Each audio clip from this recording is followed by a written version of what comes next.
શક્તિશાળી બને, સમાજને જો સશક્ત અને શક્તિશાળી બનાવવો હોય તો આપણે પહેલે આપણી જાતને શક્તિશાળી બનાવવી પડે.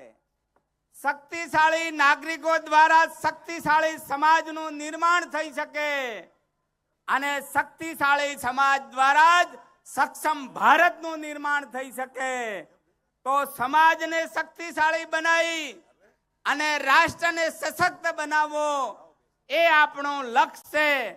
અને એ લક્ષ્યને હાંસલ કરવું હોય તો આપણે આપણી જાતને શક્તિશાળી બનાવવી પડે. કોઈ કવિએ કીધું છે કે कर खुदी को बुलंद इतना, अरे कर खुदी को बुलंद इतना कि तकदीर से पहले खुदा पूछे तुझसे बोल तेरी रजा क्या है. ભગવાને પણ આપણાને પૂછવું પડે. એ તાકાત આપણામાં છે તો આપણી તાકાત એ એકત્ર થાય, આપણી તાકાત એક દિશામાં બને અને સમગ્ર તાકાત લગાડી અને આ સમાજ એ સશક્ત બને, શક્તિશાળી બને. એના માટે આપણે સૌ મળ્યા છીએ.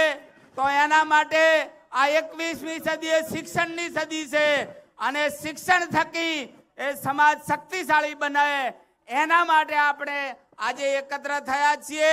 એની સાથે સાથે શ્રીમદ ભગવદ ગીતામાં કૃષ્ણ ભગવાન ખુદે કહ્યું છે કે સમયની માંગને અનુરૂપ જે મનુષ્ય પોતાની જીવન વ્યવસ્થા ગોઠવશે એની હંમેશા પ્રગતિ થશે.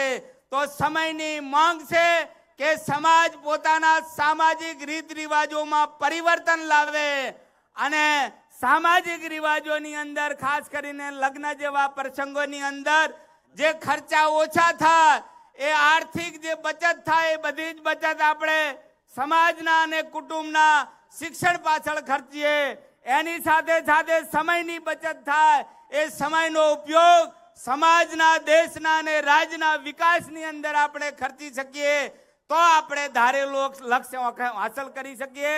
આજના પ્રસંગે વધુ વાત ન કરતા યુવાન મિત્રો ખૂબ મોટી સંખ્યામાં છે. તો યુવાન કોને કહેવાય? કિનારો से टकरायु से तूफान कहते हैं, किनारों से टकरायु से तूफान कहते हैं, मगर तूफान से टकरायु से युवान कहते हैं. वो जवानी जवानी नहीं, वो जवानी जवानी नहीं जिसकी कोई कहानी न हो, उन आंखों की कोई हस्ती नहीं जिन आंखों में पानी न हो. આ સમાજ માટે પાણી બતાવવા માટે આપણે સૌ એકત્ર થયા છીએ. આવો આપણે સૌ સહિયારા પુરુષાર્થ થકી મહેનતને અપનાવો, આળસને ખંખેરી નાખો. આળસ એ જીવતા મનુષ્યની કબર છે. આવો આવતીકાલના ઉજ્જવળ ભવિષ્ય માટે આપણે સૌ સહિયારો પુરુષાર્થ કરીએ.